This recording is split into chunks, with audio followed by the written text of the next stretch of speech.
welcome down to episode 17 of the Cutting Matters podcast. I'm Alistair and I'm joined once again by Ellen. Hello everybody, nice to see you all again. Back in the office after quite the hectic week last week. It's been so hectic. Yeah. It's nice to sit down. I think I say that every time on this podcast because this is the only time I Get actually to sit down and have a coffee, which is hot. and have a chat without the phone going or the emails coming in. Yeah. So you were out last week quite a bit. Your week started on Sunday, didn't it? Yeah, so it was Prontwear Promotion. Yeah. That was over 3 days and it was in the NEC in Birmingham, and it goes on once a year. We actually had Melanie from Prontwear and Promotion live on a podcast back was the end of last year. Well, we recorded it October, but we decided to hold it for when Prontwear and Promotion obviously tied into when everyone on their feet. Yeah, we kept kept it, including Prontwear and Promotion. Yeah. But yeah, we held the podcast for last week. So last week's podcast, obviously, we had guest episode. If you watched it, if you haven't, go back. It's episode 16. We had an interview with Melanie Attlesey, who is the editor for Prontwear and Promotion. You saw her at the show. I had a chance to catch up with her, didn't you? Yeah. And then, yeah, so that was last week, but you went actually to the show. So Yeah. What is Prontwear and Promotion, if people haven't watched that last podcast where we explained it? Prontwear and Promotion is an expedition which is for printwear, so everything print related, and then everything promoting the printwear. So it could be heat transfer garments, it could be the printers that produce the inks, it could be the supplies, materials, and then on the back of that, the promotional side as well, and how to promote your business. Yeah. We did a show the beginning of February, which was the Team Road show. There was a couple of people that was at that show was also had a stand at Prontwear and Promotion. Yeah, because so the trophy goods. side. Yeah. Yeah. So I went there on the Sunday for the day. Graphtec didn't have a stand, but went there just to see all our resellers, meet the customers, and see what was new and exciting to talk about. Yeah, we don't normally do a stand at Printwear because we have quite a lot of resellers that go every year, and we get quite a lot of product spread across the show anyway from our resellers. So just so people can tie it in, how do our products help in that for Printwear promotion, like that industry? What machines are the go-to for it? The go-to machines would be the Graphtec CE 7000. So that's your 60 wide machine, which holds your 610 media, which is very popular for heat transfer vinyl. So our machines can then cut out that vinyl. You can then heat press that onto a t-shirt, onto a bag, onto a pencil case, and also the silhouette cameos as well. They're very popular with amongst our resellers and on the market as well. So that's how it ties in really, and the use of our software as well makes the print and cut solution easy. Yeah, was it busy? It was. I was in the car park. It took me half an hour to park my car. Wow, okay. There was Prontwear Promotion. There was also a caravan expedition on as well. Oh, the Camping and Caravan Club. Yeah, so that was on as well. There was a queue to get into the halls. Yeah. Which was good to see, really good to see. And then there was just like a nice little buzz around. Everyone just seemed like really happy and excited. Yeah. To see the equipment and to meet everybody. But it was overall, there wasn't a stand which was empty. There wasn't a footpath which was empty. There was people everywhere. It's funny you should mention that at the show, because obviously we wouldn't do anything with it, but years ago when I started in the industry, I remember one of the jobs that sticks in my head from being from doing a bit of vehicle wrapping and things like that was actually doing that show, but when it was located at I think it's called Event City by the Trafford Centre, and I wrapped a static caravan. You wrapped it? Yeah, with it was actually my mother-in-law. So me and my mother-in-law went and we wrapped a whole static caravan, but all the it was a big print and cut job. So it was printed on a Mamaki printer, but our cutter at the time was a Graphtec, I want to say FC3100. Yeah, FC machine. I think it was a 160. So obviously you could cut the liner format graphic. So did you panel it out, or did you just? Yeah, it was panelled because it was massive. Massive job. But if you imagine, I think it was a static caravan, but if you imagine like a shipping container where it's like it's like the wavy metal panels, but the other way around, so horizontal. So you had to print the job like half as big as what it needed to be because I had to go in and out of the panels Yeah. and heat it in. So that was quite the wrapping job. Do But you have like a little heat gun? oh yeah, I burnt my fingers on it loads of times. Wow. You have to heat the vinyl so it stretches in.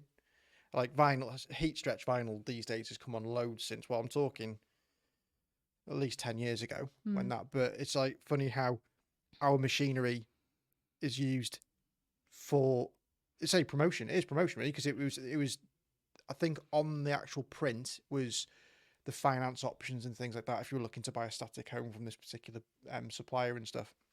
So yeah, using even my machinery in the production side for doing the graphics and things, it full border, isn't it? Like what they can do, isn't it? Yeah. That's just took me straight back to I think it was 2012. Going down memory lane. It was freezing as well, absolutely freezing that hole, and like I had to apply so much heat to the vinyl to get it to stretch in because it was like -3 in there. The material was so cold as yeah, well. really, really cold. But yeah, so you were at Prontwear Promotion on the Sunday, so that ran a Sunday through till end of play on Tuesday. Yeah. But then you went from there on Sunday. You went straight down to London, didn't you? Yes. So there was another event in the XL in London. I've never been to the XL in London, so it was. Thoughts? Easy to get to. It was easy to get to. It's just sussing out the tubes, right, and make sure the tubes are not late. Yeah. But yeah, got to the XL in London, and that was called the White Label Expo. Right. But that was also merged in with the retail technology show and a packaging show as well. So you had different entrances for the different shows, but it all merged into one. So when you were in there, you could just go around all the different. Yeah. So it's very similar to how the NEC is when you're doing, say, the Christmas show or the craft show. It kind of merges all into one. Yeah. So you kind of just get lost. And you're like, oh, right, okay, now I'm here. Yeah. So I was there with Oki. Oki had a stand, Oki UK. Yeah. And we were promoting what we've been working on for a couple of months now, is a full solution of the print using their printer, their roll printer, and our cutter, which is the label cutter, which is the DLC 1000. Yep. So that's a full unit where you can put your printed roll media into the Graphtec DLC 1000, where it will laminate, it will cut, it will deweed, then re-roll. So you're literally your full solution there. So we were there for 2 days. It was Tuesday and Wednesday. So 27th of Feb, 1st of March. 28th of Feb. Yeah. 28th of March. February's a weird month. It's only got 28 days. How could I forget that though? So yeah, we were having those first talks really. Yeah. Discussing about. It's the first time that package has been out. Yeah. Made public, isn't it? Yeah, it was like the first time we could actually talk about it because we've got all the information there. We've done all the testing, so it was the first event which we could talk out loud about it. Yeah. And Oki are doing 2 other shows as well. They're doing a drink show up in Glasgow this week, I think. That sounds fun. I don't know. What type of drink is it? I think it's like gin and stuff like that. It's definitely like alcoholic. And then there's one in Manchester as well. Okay. I think it's like a beer craft show or something like that. It's called, but don't quote me on it. And again, talking about the solution there as well. Yeah. So, for instance, if it's like a beer craft show, or any bottles really, so you can print your label, and then once the label's printed on their Oki printer, you've got a whole roll of labels then for your production. Yeah. So then you just feed that straight into the cutter, feeds it. First off, it laminates, then cuts. So how it cuts is it has registration marks on it. So It's with a print and cut job. A print and cut job. So with any of our Graphtec machines, whether it's a flatbed or a roll fed, you can print registration marks so it knows where to perform that contour cut line. And it's the same with this DLC machine as well. It reads the registration marks, then it knows where to cut, and then it'll just feed it through, and then cut again. And as it's going through the system, it's then either laminating it, cutting it, deweeding it, and then going back on the roll. So it's a nice process. Yeah, we did some sample a long time ago. We did some samples of. Am I looking at some under there? Is that roll over there? That's got like beer bottle? I think so. Thing. Yeah. Yeah. So yeah, it's something that is it's prime type of size as well for the roll size, isn't it? Like beer bottle labels and things like that. Yeah. So perfect show really, the White Label Expo, and there's a lot people there that got their own businesses, looking for, high production level of stickers. But because we've got different machines here, we went to talk about the roll printer and the roll cutter. Yeah. But there is other solutions. So Oki have got, small desktop printers, which will do just as well on a small scale. Because you have projects with them as well with the F mark, haven't we? With the F mark and the flatbed. Yeah. So depending on if you wanted to cut that material or if you want to cut and crease the material, we've got different bundles which we can offer the customer. So like an example of that would be, think about Christmas. Think about promotion when you go around the shops, and obviously at Christmas time you get those boxes of like promotional beers and things where you get a glass and you get the bottles, so you can print your labels and obviously cut them all out to produce obviously all your labels for your beer bottles. But then with the F mark or the flatbed, you could do like a print and cut job of the actual packaging it comes in. So it's the full, like that kind of partnership that we've got going with Oki does the whole actually dressing the product as well as producing the personalized packaging for it as well, doesn't it? Yeah. So with the shows, any hot products, any hot kind of themes?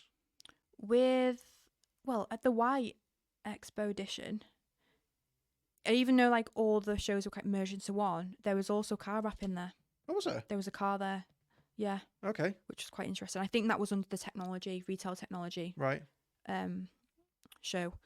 But I would say with Prontwear Promotion, I would say DTF is definitely in thing, is in trend. Yeah, it's a this hot year. thing right now, isn't it? For 2023. Yeah, I know last year at the print show, and there was another show before that, there was talks of the DTF, but Prontwear Promotion, it was really engraved in that it's the buzz. Everyone's talking about, everyone's learning about it and understands it more now compared to what they did last year. Yeah. So DTF, for those who don't know this buzzword yet, stands for direct to film printing. So it's for garments, isn't it? Yeah, just for garments. So it's your full colour print. Yeah. Yeah. We've got some testing going on, haven't we, at the moment? We just do. to make sure our plotters can cut it, but we should have a solution for that, hopefully up and running for Sign Digital, which is the second half of this podcast. Yeah. But so that's exciting, isn't it? The show's both really well attended. It was good to get out and see everyone there again, I guess. Yeah, I mean, you've got the NEC, which is in Birmingham, so it's a hot spot anyway. Then you've got London in the XL.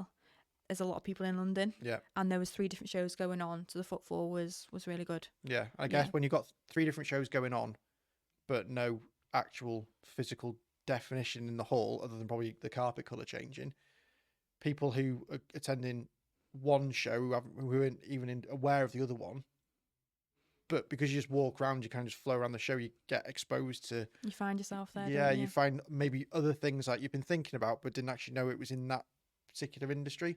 Mm-hmm. So it gives the event goer a full scope of stuff that they might not have even been exposed to or aware of, but then they come out with other ideas for stuff, don't they? Yeah. What I did find as well at both the events was there was a lot of speeches, so little areas where you had somebody there talking about a certain agenda. Yep. Those were always full, no matter whereabout it was in the hall, because of the agenda that it was based on. They were really full. So it just shows that people are going there to get educated. A lot of people during the pandemic were going online to educate themselves, but people are still hungry for information and to learn. So yeah, it was nice to see so many people attend those little areas. You could be kind of like seeing like the second wave right now, because you had a lot of people who were in the industry anyway and then had a lot of time during pandemic to research different things. They've gone out, done the research, implemented those things, potentially use social media to talk about those things, which is then influencing like the second wave now. So that's why shows are still dead important, because you keep engaging and speaking to new people all the time, don't you? Yeah. And talking of the pandemic, I went around the Chester's Makers Market on Saturday, and every person I spoke to, I was there quite a while, was saying that it was a pandemic, like the business was created in the pandemic. Right. Like it was a COVID business, and they're doing really well, and they're doing all these little markets now. It's amazing what that did. It was a horrendous time for everyone, but it's amazing awful. what it did for creativity and focusing people's minds on what they actually potentially wanted, rather than if they were unhappy in their current job, or maybe if they were unfortunately made redundant and stuff, gave them time to reset, refocus, and then start these businesses. Like we had your old colleague, what was her name in podcast? Jess. Okay. Jess. That was a business born from the pandemic, wasn't it? Yeah. Using silhouette machines, now using Graphtec machines, if I remember rightly. Yeah. So yeah, it's amazing what that did. So we're doing Sign Digital in 2 weeks' time, and that runs the 21st to the 23rd of March. Yeah, back there again for 2023. It wasn't long ago we were talking about 2023, was it? Oh That my- seems to have gone really, really quickly. It seems like yesterday since we were loading the vans up and going down for the 2022 show. I can't believe how quick the last year's gone. It is crazy. But we're on stand L50, so we're just going to talk to you guys about what to expect and try and get you to come and see us. Yeah, come and see us at the show. So we are, say, L50, which if you went to the show last year, we're literally right by where we were last year, but on a slightly bigger stand facing the door rather than to the right hand side. On the stand, we are going to have the which laser are we taking? The S600, Which is the new one. the new ceramic laser machine. So we're going to have that on the stand. We're also going to have a full print finishing solution with the WID laminator and an FC 9160. Yep. And we're also going to have the CE 7060 on the stand. Maybe taking our new, after a conversation I had yesterday, might be taking our new little desktop laser with us as well, which obviously gives a solution for if you just haven't got the room at home for the WID The laser. bigger machines. If you're still looking for a diode laser, we're going to take the little X tool machine with us that we're now stocking and supplying through our Craft Store direct website. But yeah, so it's a first for Graphtec this year, because what are we doing on the Wednesday morning? So we're in the speakers lounge and we're doing a talk on Wednesday at 10:30. Yep. About Graphtec, about this podcast, about Yep. our products, like an overall. We've only got a short period to talk, really. Yeah. But we're going to be there. What booth is it? Do you know? I know it's a speakers lounge. It's a speakers lounge. I don't know what stand number it is. Yeah. But it's quite well on the map, on the show map. It's quite well illuminated on there for you to see. Yeah. So yeah, as you said, we're going to be talking about our products, giving an overview to people who don't listen to the podcast about what the podcast is, why we do the podcast, and we're also going to have a machine on the stand. So you're going to run some demos, aren't you? Yeah, I'm going to be the demo queen, and you're going to do the talking. I'll do the talk. You can walk the walk. I can walk the walk. So this kind of falls back on the vinyl summit that we did with Target transfers back in December. After doing that, we were having a conversation between ourselves about potentially doing this, and then an opportunity actually presented itself to us, didn't it? Yeah. So we have snapped that opportunity up, and yeah, we'll be on the speakers lounge in the speakers lounge. I say 10:30 on that Wednesday morning. So it'll be myself and yourself. Yep. But don't worry, there'll be people on the stand. So if you don't want to come and listen to us rabble on, there will be. You can go and have a look at the stand and with all the machinery in it. We will also record ourselves on that little speakers talk. So for those that are unable to attend the show or got sidetracked whilst being at the show, you can also tune in to have a look at that later on. Yeah, we'll definitely get that recorded, and we're going to try and see what the logistics are of doing a podcast at the show. Not sure we're going to be able to do a live one. It might be one later on, or we might have to just delay it until after we come back and then do a recap. It would be nice to do one at the show. It just depends on logistics of getting all the gear down there as well as all the other equipment, doesn't it? Yeah. So what are you looking forward to most for Science Digital? I do enjoy showing people the new equipment. Yeah. So new equipment that we have on our stand, and for the customers that are completely new to the market, just showing them what the capabilities of what our machines can do. But I'm quite excited to do this speech, this talk. Yeah. This is completely new to us. We've never done it before. So we've got a lot of structure this year than what we have done in previous shows. So there's going to be a lot of different things going on the different days. Yeah. So, there'll be a lot to do. Like last year, I think it was, again, because it was the first Science Digital back after three years off, whatever. That Tuesday last year was so busy. I mean, I don't think we stopped for lunch until about 4:00. No. There was just people everywhere. It was carnage. It was good though. It was just so much interest in the machines. People wanted to get out, seeing old faces of people they haven't seen in the industry for a couple of years. But also being able to go out, find some time later on in the day to go walk around other stands and see how much things have moved on over the past couple of years, all the new products coming out, and then also seeing how our machinery can tie in with other industries as well. So, like we spoke about in the first half with personalization, in this podcast, sorry, with personalization, like with printwear, it's just seeing what with Sign Digital, it's very much a show for kind of sign makers, isn't it? It's that's what always been what it's for. Large format printers, sign makers. It is quite industrial machinery, commercial print machinery and things like that, isn't it? It's not your home printwear, like print stuff, is it? No, it's not for those that would attend a craft show in the NEC. No. It's not that type of market. No. So it's great just to be able to go out and re-establish relationships with people that you haven't seen for it. And even after, like, it feels like yesterday since we were there, but a year has gone past and a lot happens in a year, doesn't it? Like, yeah. Someone called me and was like, how are you? Not seen you since last year. And I was like, oh, when was that? Sign Digital. I was like, that was only like last month. Yeah, it's crazy how quickly time flies. Like, you think, we're recording this in March. We've been doing this podcast now since last August. And it only feels like a couple of weeks since we did the first podcast. Yeah. So time does fly. And you think about how many different conversations about different products and product launches we've had in that period of time. Yeah. Like, the DLC wasn't even a conversation back then. And then all that project's happened since, and it's launched. Yeah. So, yeah, Sign Digital, there'll be, I expect with what you've said about DTF being so, like, featured so prominently at printwear, I can only imagine that's going to be quite a hot product feature for Sign Digital as well. Obviously, we don't do printers at the moment, but we do obviously provide the cutters for, so you can obviously cut whatever you're printing out in the printing cut. So we offer that cutting solution for anyone who's doing a print package, don't we? Yeah.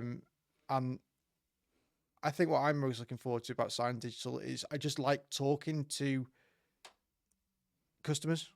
I love finding what they're doing with it. Yeah. I love finding out what they're using the machines for. Even speaking to people who have got like an older machine, it's amazing how long these Graphtec machines last. They're just bomb-proof, aren't they? Yeah. And the amount of, you speak to someone who's had a machine for 30 years. I just trying to comprehend how many meters of material have gone through that machine. I reckon the machine that you used to wrap that caravan is still in use now. Probably. I wouldn't be surprised. Yeah. It got sold. I don't know who has it anymore, but I wouldn't be surprised if it's still running. Yeah. Probably on the same blade, knowing what people like. Yeah. But yeah, so Sign Digital, March the 21st, 22nd and 23rd, down at the NEC. It's in Hall 2, so the original big halls. Real good access to those halls from the train station as well, rather than the other side, which is a bit of a walk from the train stations. If, like, when you're in the, like, 16, 17, when it's been over that side, it's a little bit of a walk. But Hall 2 is right smack bang by, like, where the buses come in and also where the train station is. We're on stand L50. I nearly forgot myself then. Stand L50. So yeah, come and join us. So we have all the machines there from all the different kind of sectors that we're covering right now. Full print cut solution. Sorry, full cutting solution. Well, print cut solution for the cutter and the laminator. And yeah, we'll see you there at the end of the month. Yeah. So we're doing Sign Digital in 2 weeks' time, and that runs the 21st to the 23rd of March. Yeah, back there again for 2023. It wasn't long ago we were talking about 2020. Thanks for tuning in on today's Cutting Masters podcast. If you are listening on YouTube, don't forget to subscribe. Please do get involved by liking, commenting. I'll see you all next week.